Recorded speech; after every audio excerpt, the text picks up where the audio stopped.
하나님의 말씀이라는 제목으로 함께 말씀을 생각해 보도록 하겠습니다. 우리가 먼저 이제 생각해 볼 것은 4절 말씀에 복음의 말씀을 전할세에 여기에 전하다라는 말과 그 밑에 5절에 전파하다라는 말이 언어는 조금 다릅니다. 우리가 생각할 때는 전하다 다 똑같이 느껴지는데 이제 4절 말씀에 복음의 말씀을 전할세, 요 전하다라는 말은 막 소문을 낸다. 이런 일이 있었어, 이런 일이 있었어 라고 소문을 내다라는 의미가 더 많이 있고요. 전파하다라는 것은 말씀을 선포하다 이런 의미가 더 많이 있습니다. 그래서 단어의 차이가 조금 있습니다. 그래서 예루살렘에 이제 핍박이 시작이 됐는데 예루살렘에 핍박이 시작되니까 사람들이 흩어졌지만 예루살렘에 누구는 남아 있었어요? 사도들은 남아 있었어요.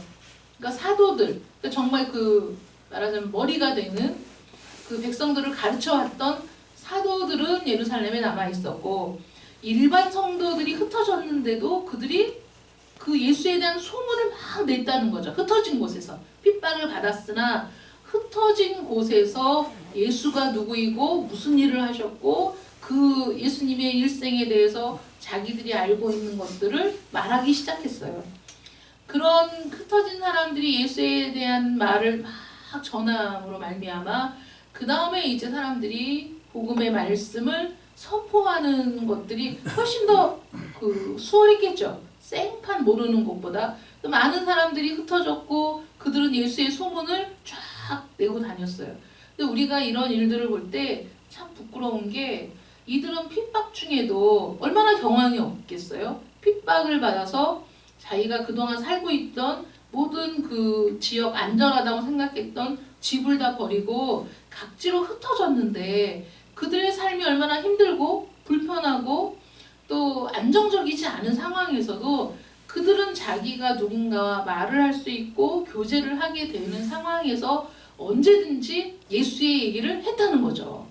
그런데 오늘날 우리들은 예수의 얘기가 먼저가 아니라 세상의 얘기가 먼저일 때가 너무나 많고 우리의 대화는 하나님 중심, 예수님 중심이 아니라 내 삶 중심 또는 사회적으로, 경제적으로, 정치적으로 이런 얘기에 더 많이 몰두하게 되고 복음이 무엇인가에 대해서 우리가 말하지 않는다는 거 이거 굉장히 우리가 부끄러운 일입니다.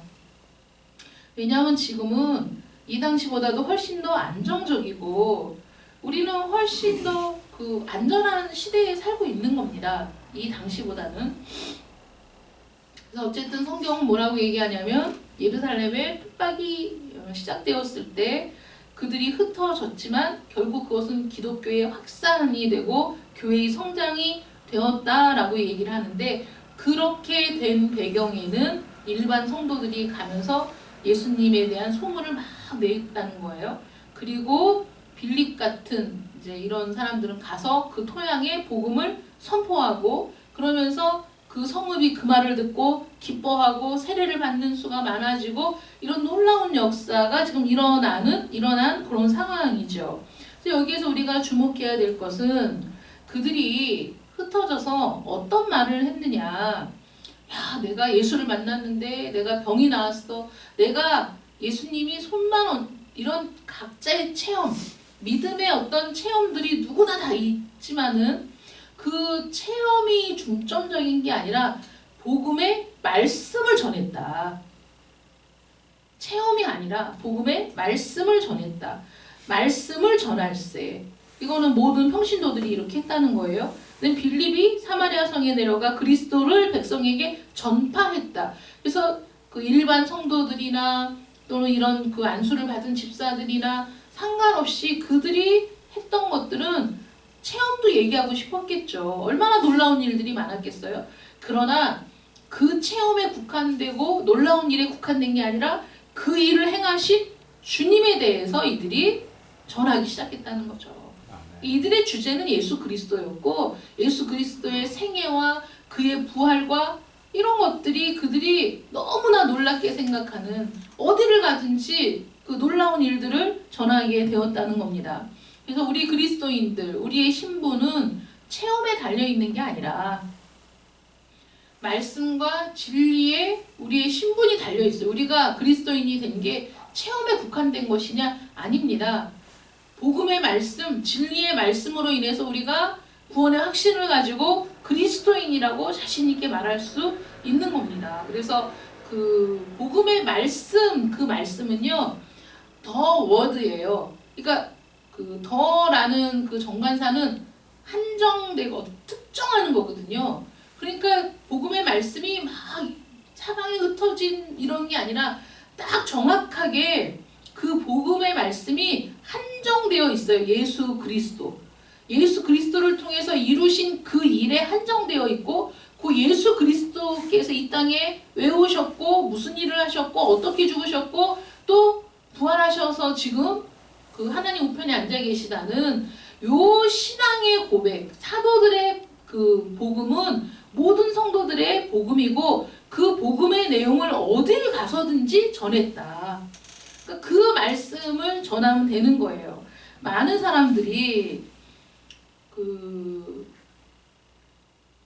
단계를 설정하기를 좋아해요. 그래서 구원의 7단계 뭐 이런 식으로, 성장의 10단계 이런 식으로 어떤 단계를 설정하기를 좋아하고, 그 하나하나 이제 해 나가면서 아, 내가 드디어 무언가를 이루었다라는 생각을 하는 거 좋아해요. 본능적으로 우리가. 그래서 수많은 사교들이 그런 시스템을 도입하는 거예요. 무슨 단계, 무슨 단계, 무슨 단계, 무슨 단계.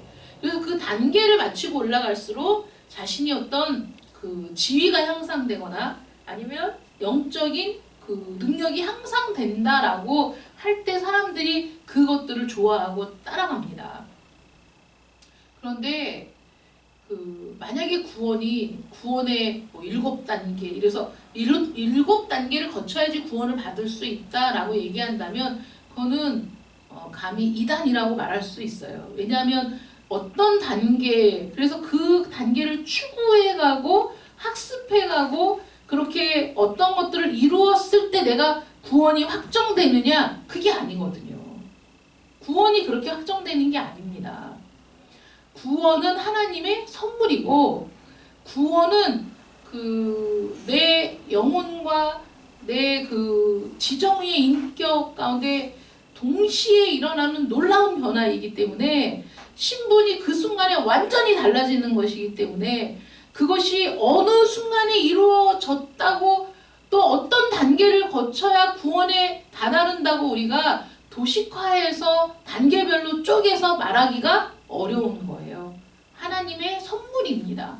그런데 그걸 막 나누면 사람들이 그게 대단한 걸로 생각하고, 야, 나는 7번째 단계야 막 이렇게 생각하는데, 그건 인간이 만들어낸 허상에 불과하다.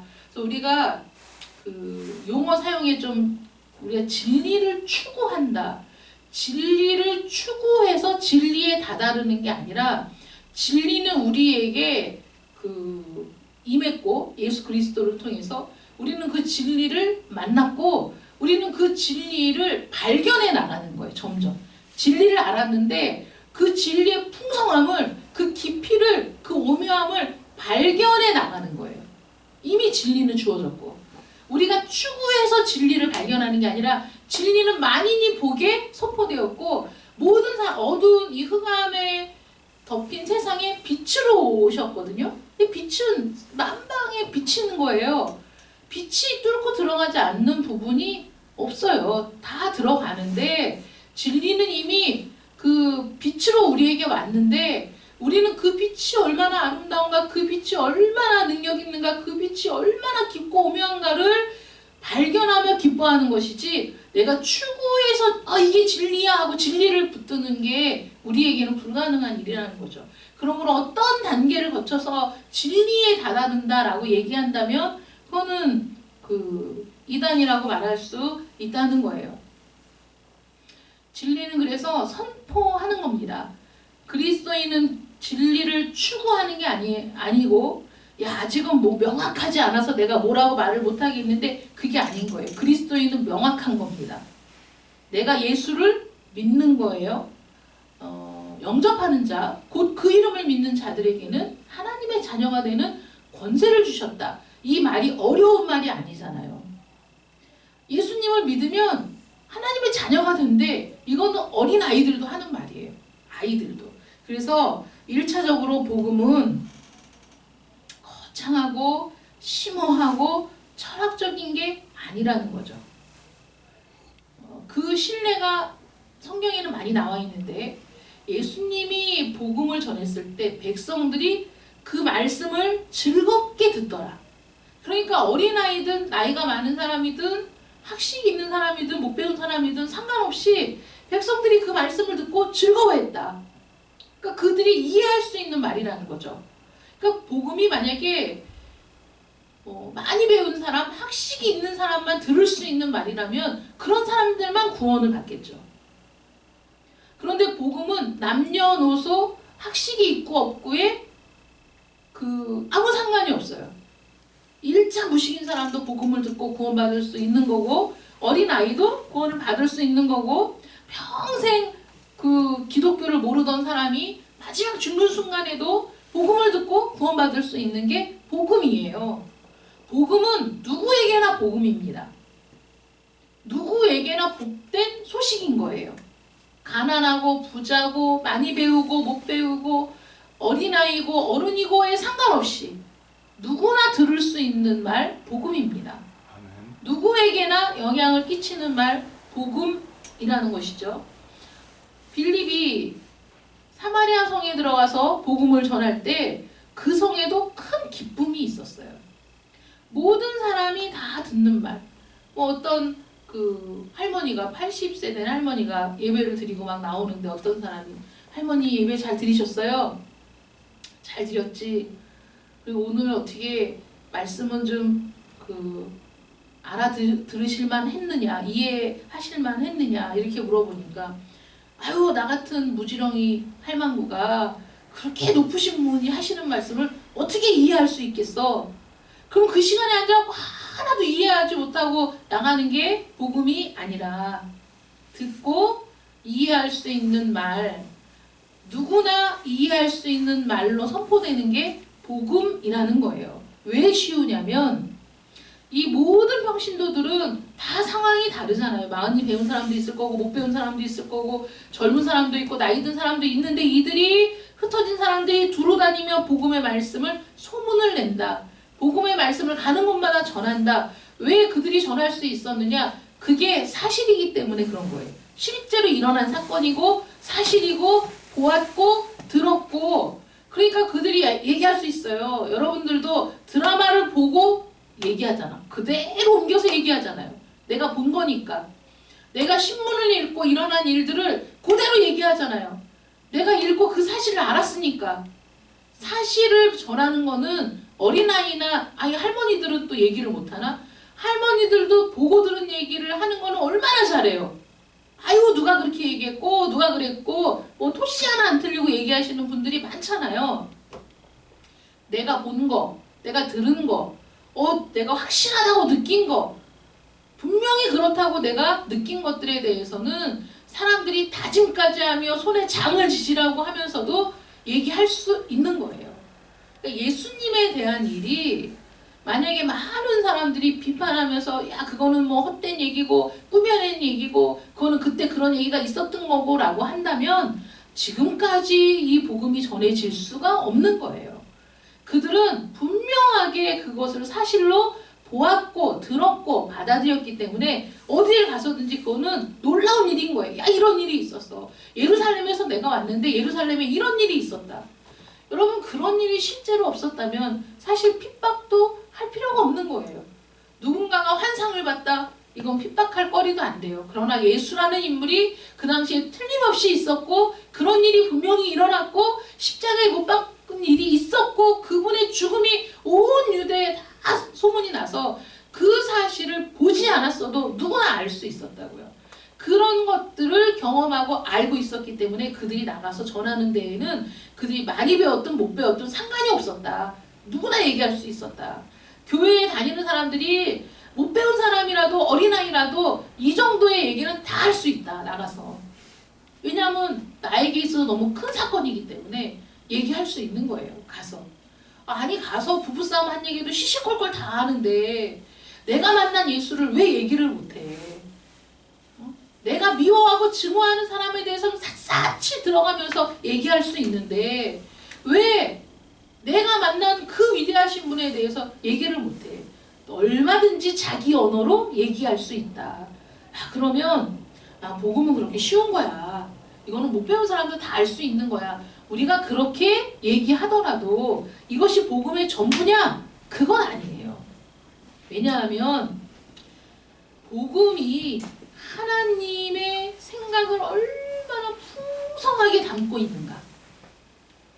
우리는 도저히 볼 수도 없고 만질 수도 없고 측량할 수도 없는 그 놀라우신 하나님의 은혜가, 사랑이 얼마나 이 복음에 단순하고 간단하고 어린아이도 말할 수 있는 그 복음이지만 거기에 담긴 하나님의 신묘막측한 지혜와 은혜는 너무너무 풍성하기 때문에 우리가 평생을 그 은혜를 캐내려고 해도 다 캐낼 수가 없는 거거든요. 그러니까 이 그 복음에는 어린아이나 무식한 사람들도 구원받을 수 있는 말씀이지만 동시에 세상에서 가장 지적이고 가장 많이 배웠다고 하고 천재라고 하는 사람들도 매료될 수밖에 없는, 그게 바로 복음이라는 거예요. 그러니까 복음을 1차적으로 복음은 단순한 거야. 우리가 이렇게 생각하기 때문에 복음에 대해서 얘기할 게 없다라고 생각할 수도 있어요.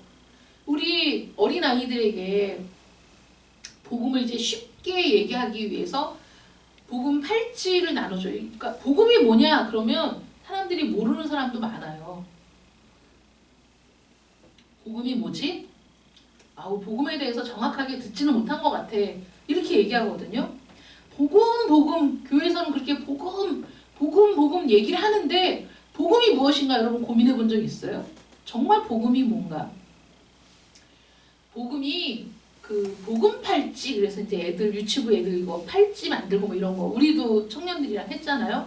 거기 보면 뭐 흰색, 검정색, 뭐 초록색,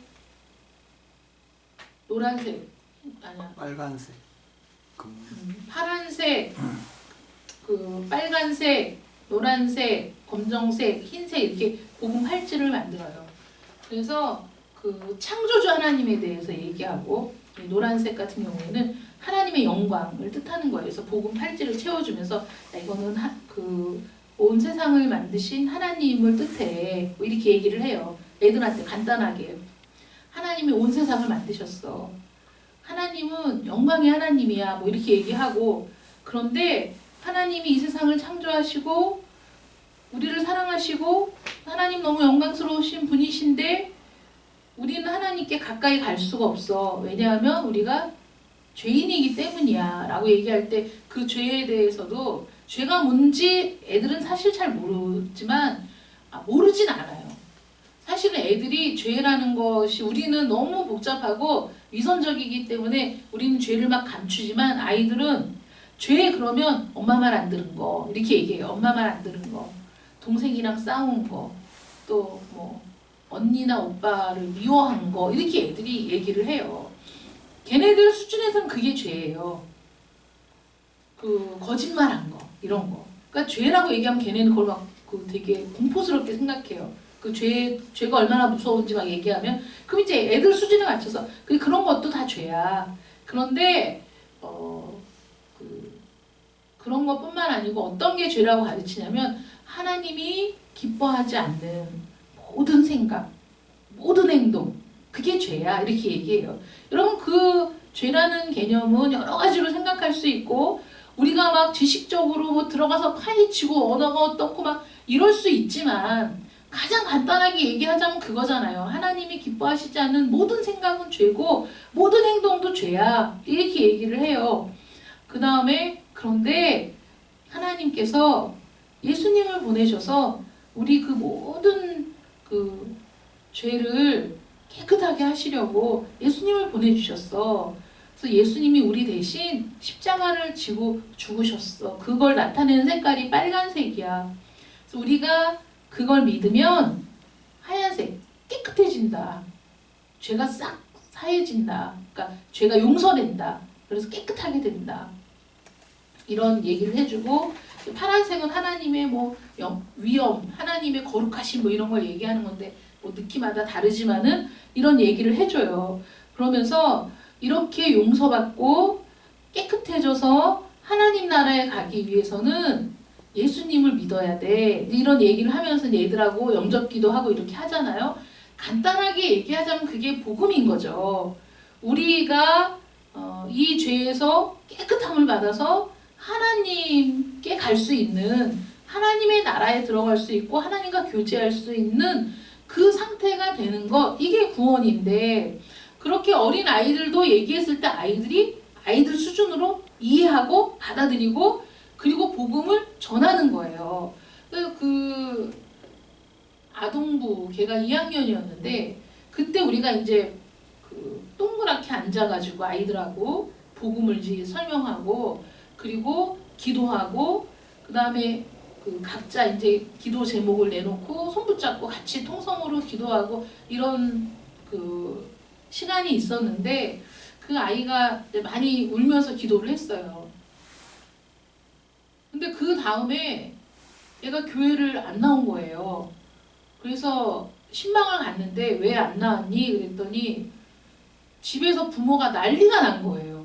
얘가 가가지고 울면서 무릎을 꿇고 아빠 예수님 안 믿으면 아빠 지옥 간다고. 예수님 믿고 교회 다녀야 된다. 구원받아야 된다고 얘가 막 초등학교 2학년짜리가 이렇게 얘기를 해갖고 부모들이 얘가 교회 가서 이상해진 거 아니냐. 그래갖고 그 아빠가 막 화가 나가지고 교회 가지 말라고 그래서 얘가 교회를 못 온 거예요. 그런데 보세요. 어린 아이도 초등학교 2학년짜리도 그 말이 마음에 들어와서 야 정말 예수님이 나를 위해 죽어주셨다는 사실에 얘가 눈물을 흘리고 기도하고 그 다음에 그 즉시 집에 가가지고 그 술 먹고 하는 그 아버지 앞에 무릎을 꿇고 앉아서 눈물로 아빠 교회에 나가셔야 된다고 예수님 믿어야 된다고 이렇게 얘기를 했던 그 아이를 보면서 제가 이제 우리 반이었으니까 옛날에 그렇게 복음을 얘가 전했다는 사실이 너무 놀라웠고 어린 아이도 구원받을 수 있다는 사실을 제가 그때 처음 아는 거예요. 옛날에 초등학교 2학년 정말 옛날 지금 애들 같지도 않잖아요. 그런데 얘는 너무 진지하게 그걸 받아들여가지고 자기는 예수님을 믿는다고 고백하고 그리고 아빠한테 가서 복음을 즉시 전했던 그런 일들이 있었습니다. 어린 아이도 유치부 아이도 자기가 구원받았다고 고백하는 거예요. 어떤 전도사님이 자기 딸이 5살인데 어느 날 진지하게 얘기를 한 거죠. 그 예수님에 대해서. 그랬더니 얘가 아빠 나는 예수님을 믿을래. 그러면 내가 하나님의 자녀가 되는 거야? 이렇게 얘기하더니 근데 왜 아빠는 지금까지 나한테 이런 얘기를 안 해줬어? 그렇게 얘기를 하더래요. 진작 얘기해줬으면 내가 더 일찍 알았을 텐데 더 일찍 믿었을 텐데 그렇게 얘기해서 그분이 깜짝 놀랐다. 그렇게 간증을 하시더라고요. 5살인 아이도 복음을 듣고 이해하고 믿고 구원받을 수 있습니다. 복음은 그런 거예요. 그런데 그 어린아이 수준에서 복음을 듣고 복음은 그런 거야 하고 머물러 있다면 하나님의 그 풍성함을 맛보지 못하는 거죠. 그냥 그 상태로 머물러 있는 거잖아요. 우리는 구원받았으니까 됐어. 이게 아닌 거예요.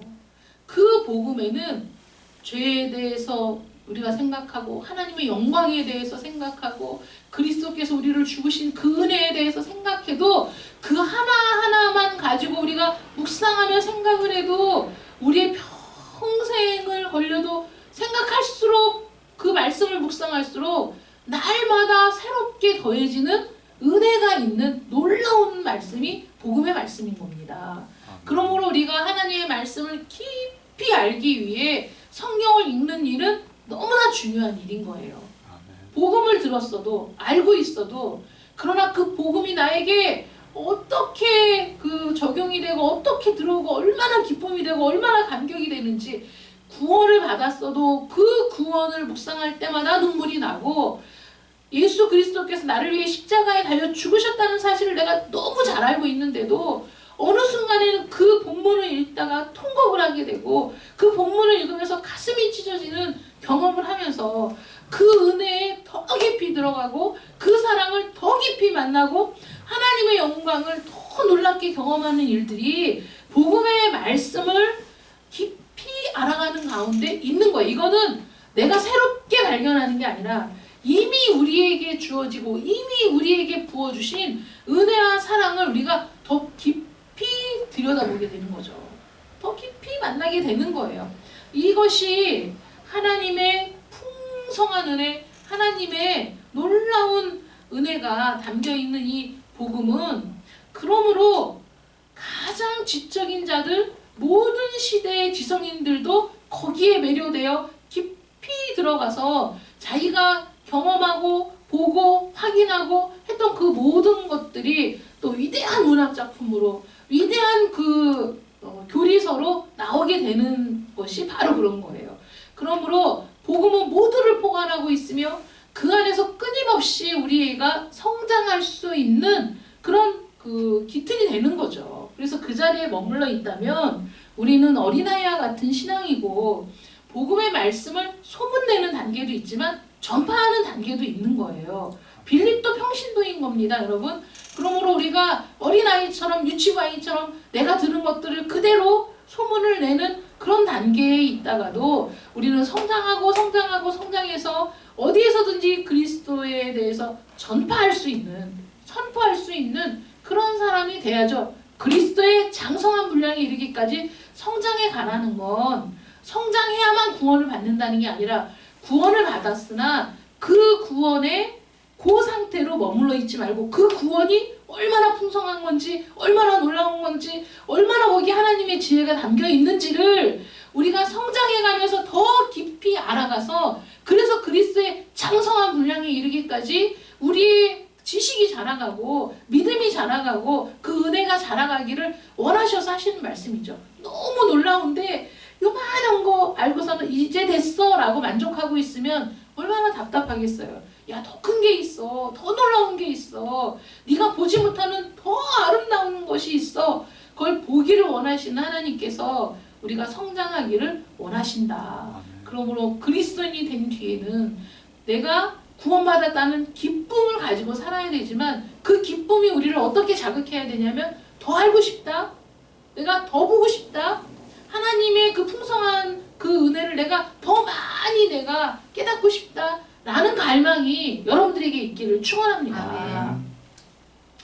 김남준 목사님이 쓰신 그 게으름이라는 책을 여러분들이 한번 읽어보셨으면 좋겠어요. 제가 그 책을 읽고 충격받은 게 어떤 거냐면 우리는 누구나 매일 반복되는 일상을 살아가면서 내가 부지런하다고 생각을 해요. 어떤 사람들은 저보고 아니 그 많은 일들을 어떻게 하느냐, 그 잠을 도대체 얼마나 자느냐 이렇게 물어보시는 분이 있거든요. 근데 저는 그 게으름이라는 책을 읽으면서 세상 내가 이렇게 게으른 사람인지 몰랐어요. 충격을 받았어요. 그분이 하는 얘기는 문이 성경의 잠언에 나오지만 문이 그 저거 뭐라고 하죠? 돌적이. 그러니까 우리나라 말로 힌지? 그 돌적이에 패여서 그 문의 축이 딱 박혀 있는데 이 돌적이에서 문이 왔다 갔다 하잖아요. 이렇게 일정하게. 이 문은 문의 역할을 하긴 하지. 우리도 이렇게 밀고 나갔다 들어왔다가 일정한 패턴으로 우리가 살아가면서 그래도 나 정도는 괜찮아. 그래도 나 정도는 부지런해. 이렇게 얘기하지만 이게 그저 습관에 의해서 왔다 갔다 하는 것일 경우에 내 삶이 부지런하다고 말할 수 없는 거예요. 그건 게으른 사람도 그게 패턴이 되면 그 정도는 하는 거예요. 이 게으름과 부지런함의 그 묵상, 그분의 그 묵상을 성경을 통해서 쭉 기록을 해놨는데 다른 건 다 기억이 안 나고 돌적이를 따라 움직이는 문과 같은 제 모습을 발견하고 충격을 받은 적이 있거든요. 여러분도 정신을 차리고 눈을 뜨고 30분, 40분인데 정신을 차려야 돼요. 여러분 게으름이 성경은 죄라고 되어 있어요. 죄라는 거예요. 게으름이 죄야. 우리 구원받은 사람들에게는 더 죄예요. 게으름이. 부지런해야 돼.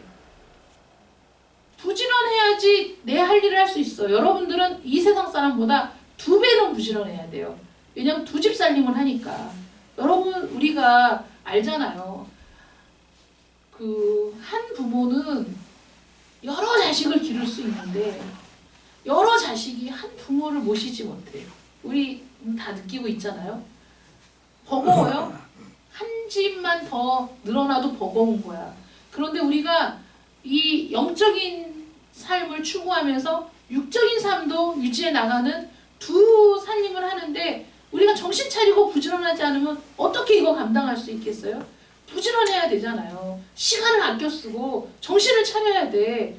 이 시간이 그냥 막 흘러가도록 내버려 두는 그거는 어리석은 사람이에요.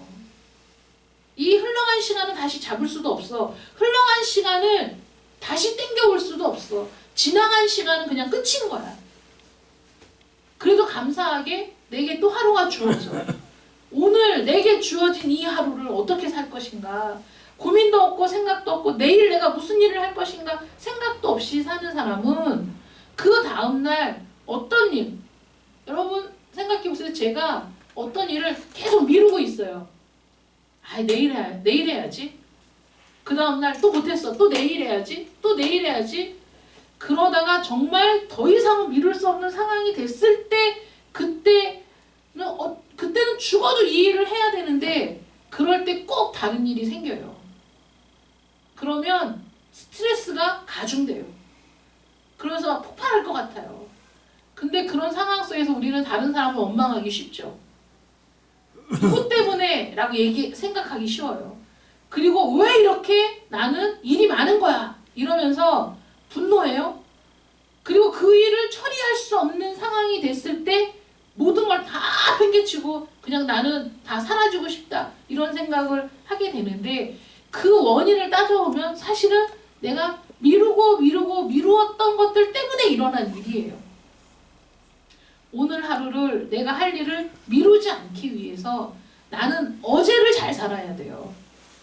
어제를 잘 살아야 오늘을 미루지 않고 오늘을 잘 살아야 내일을 미루지 않을 수 있는 거예요. 미루지 않고 내가 해야 될 일을 점검하고 하는 과정이 쉽지 않지만 그게 부지런한 사람이고 게으른 사람은 되는 대로 사는 사람이에요. 그런데 되는 대로 사는 게 하나님 앞에서는 죄라고요. 죄예요. 다른 사람이 볼 때 부지런해 보여도 그게 죄야. 돌적이를 따라 문이 도는데 지 할 일을 하고 있는 것 같은데 그거는 되는 대로 걔는 그렇게 된 대로 왔다 갔다 하는 거거든. 저는 여러분들이 구원을 받았다는 사실에만 안주할 것이 아니라 그 구원에 담긴 너무나 놀라운 은혜를 발견해 나가는 사람들이 되기를 원합니다. 콜럼버스가 신대륙을 발견했지만 신대륙을 만든 게 아니에요. 있었는데 몰랐던 거지. 몰랐었는데 발견한 거야. 그래서 그들이 신대륙이라고 부른 거예요. 여러분 하나님의 은혜가 있어요. 너무나 풍성해요. 너무나 놀라워요. 그런데 우리가 모르고 있는 거예요. 못 보고 있는 거예요. 구원받았다는 그 사실에만 머물러 있으면 평생 가도 얼마나 놀라운지 볼 수가 없어요. 나이아가라 폭포 얘기도 듣고 사진으로도 듣고 사람들이 거기다 줄을 매달아가지고 거기 그 줄을 건너는 묘기를 부리고 5만 가지 얘기들을 다 들었어도요. 가서 보니까 와 하게 되더라고요. 가서 보니까 나이아가라가 이런 거였어. 지금도 대단한데 옛날에는 더 폭이 길었다. 더 물이 더 많았다. 그래서 항상 무지개가 뜨는 곳.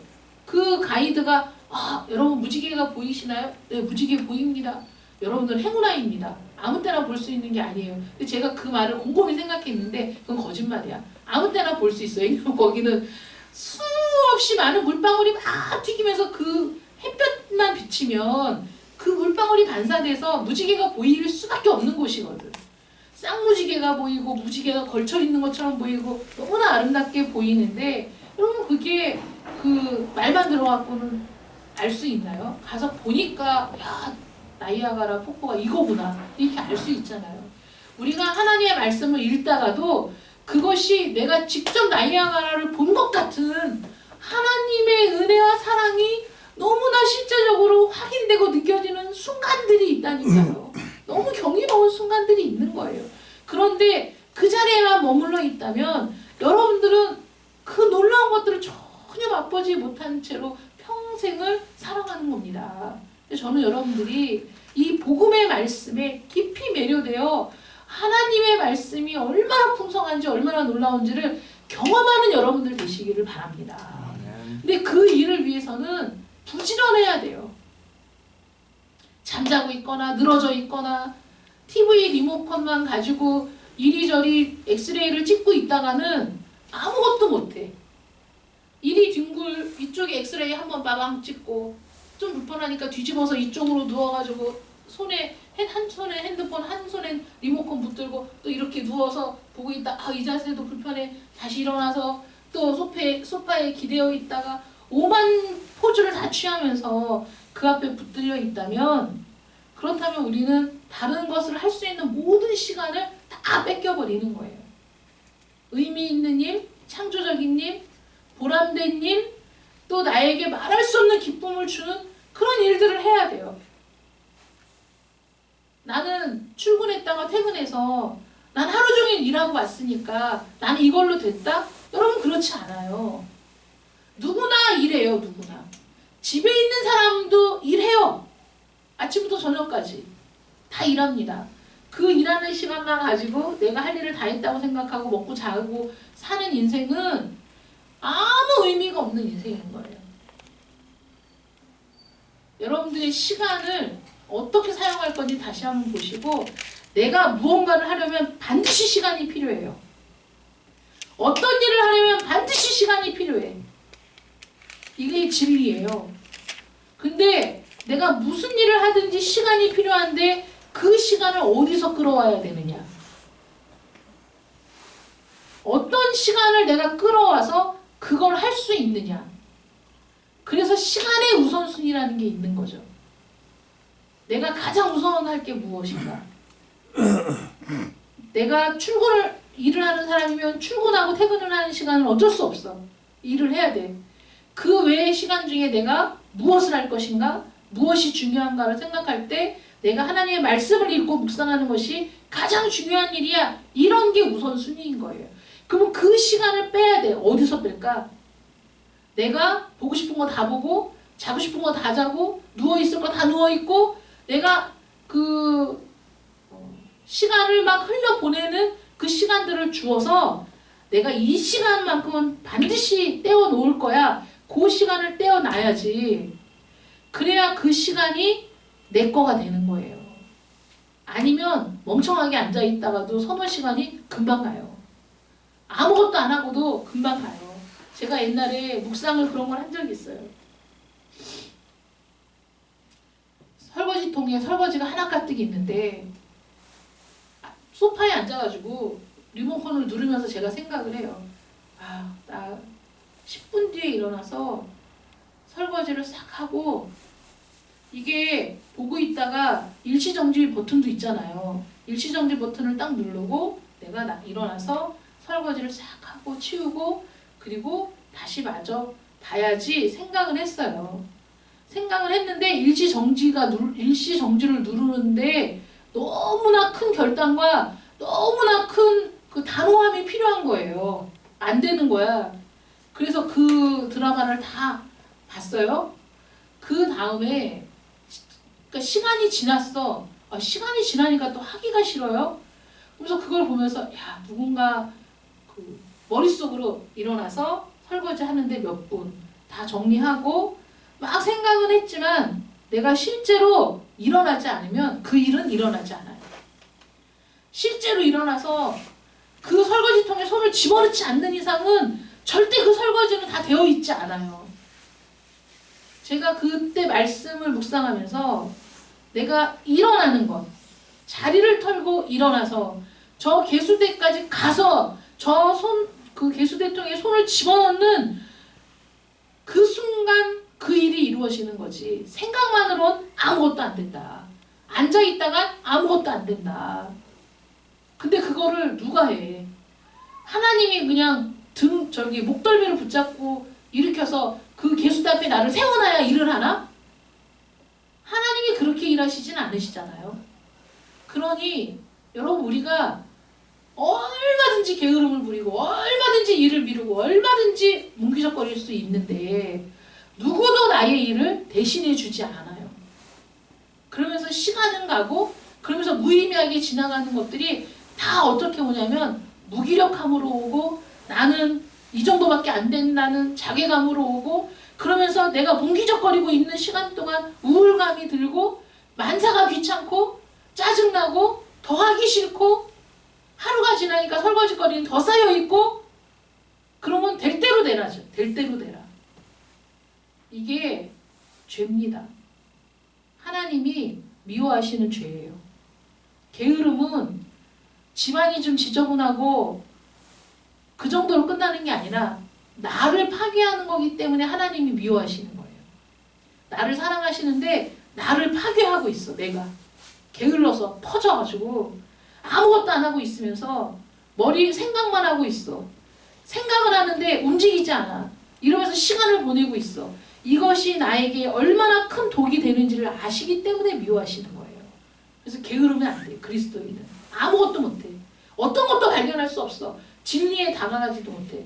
이미 비춰진 빛을 우리는 거부하고 어둠 속으로 들어가는 것과 똑같은 거예요. 여러분, 복음의 말씀은 어린아이도 이해할 수 있는 쉬운 것이라고 해도 복음에 담겨진 그 보화를 캐내는 사람이 되기를 하나님이 원하신다. 그러니 여러분들은 그 복음에 담긴 위대한 진리, 복음에 담긴 위대한 하나님의 영광, 하나님의 풍성함을 누리는 분들이 되셔야죠. 누려야죠. 주어졌는데 왜 어린아이와 같은 상태에 머물러 있어? 왜 그 상태에서 아무것도 하지 않아? 주어졌는데. 제가 어렸을 때 꾼 꿈이 돈 줍는 꿈이었어요. 집 밖을 나갔는데 저 마을 입구에, 우리 골목 들어오는 입구, 우리 그 오목교 밑에서 살 때 거기 돈이 엄청나게 수북하게 쌓여 있는 거예요.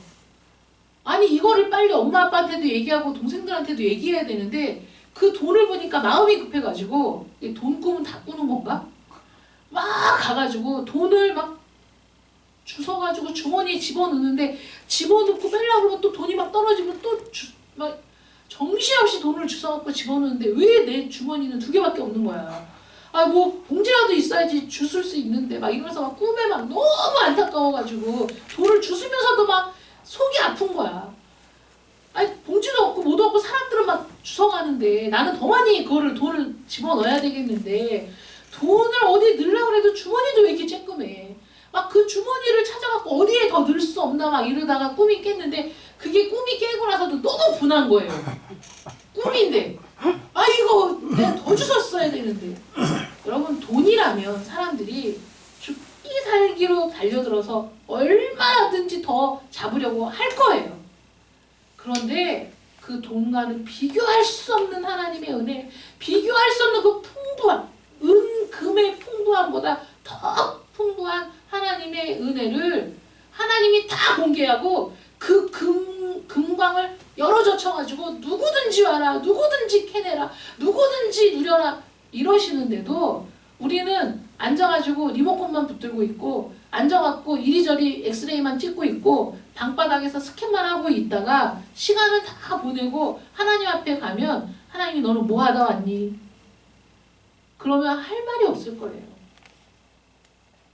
하나님이 주시지 않은 게 아니라 여러분들이 누리지 못하는 겁니다. 그러므로 단순하고 명료한 복음의 진리 안에서 여러분들이 구원의 확신을 가지셨다면, 이제 여러분들이 그리스도인이라면 그리스도 안에 있는 그 풍성을 향해 나아가는 여러분들 되시기를 축원합니다. 저 누려보세요. 받아보세요. 얼마나 놀라운지. 이 세상이 주는 것과 비교할 수 없는 그 은혜 가운데 빠져드는 여러분들 되시기를 축원합니다. 그리고 나는 그리스도인이라고 분명히 말할 수 있는 여러분들 되시기를 축원합니다. 세상에 속해 있습니까? 그리스도께 속해 있습니까? 세상이 주는 즐거움에 빠져 있습니까? 그리스도께서 주는 풍부함에 빠져 있습니까? 오늘도 하나님께서는 너는 어느 편에 있느냐고 물으신다면 여러분들은 어떻게 대답하시겠습니까? 하나님 편에 있는 여러분들 되시길 축원합니다. 아멘. 기도하겠습니다. 사랑의 하나님 감사합니다. 복음의 말씀을 전했던 사람들, 또 선포했던 사람들, 그들로 인해 교회는 부흥하고 성장하고 많은 지역에 교회가 세워지게 되었습니다. 자신이 받은 은혜대로 그들은 전했고 자신이 본 대로 그들은 증거했으며 자신들이 알고 있는 만큼 그들은 나가서 하나님의 말씀을 전했습니다. 하나님, 우리는 지금 무엇을 하고 있습니까? 어떤 상태입니까? 어린아이도 이해할 수 있는 단순하고 명료한 그 복음의 말씀, 그 말씀을 우리가 이해하고 우리가 예수를 믿고 구원받은 그리스도인으로 살고 있습니까? 하나님, 그런데 그 그리스도인으로 살면서 우리는 언제나 빈곤하고 언제나 핍절하여 허기진 상태로 살아가고 있는 자들입니까? 아니면 하나님께서 우리에게 베푸신 놀라운 그 풍성한 은혜, 풍부한 은혜를 누리며 살고 있습니까? 게으르고 나태하여 하나님의 은혜를 발견하는 일에도 게으른 저희들이 되지 않도록 붙들어 주시옵시고 아멘. 우리의 삶을 잘 살아내면서 그리고 부지런하여 주님과의 교제의 시간을 풍부하게 가질 수 있는 저희들이 되기를 간절히 원합니다. 아멘. 우리에게 열어젖히신, 우리에게 베풀어 주신 하나님의 놀라우신 은혜, 놀라우신 그 영광, 하나님의 그 풍부함, 그 모든 것들을 우리가 누리며 붙들고 살아갈 수 있기를 간절히 원합니다. 아멘. 그리고 그 풍성한 말씀의 은혜를 통하여서 다른 사람들에게도 하나님의 은혜가 어떠한지를 증거할 수 있는 저희들이 되게 하여 주시옵소서. 아멘. 예수님의 이름으로 기도드립니다. 아멘.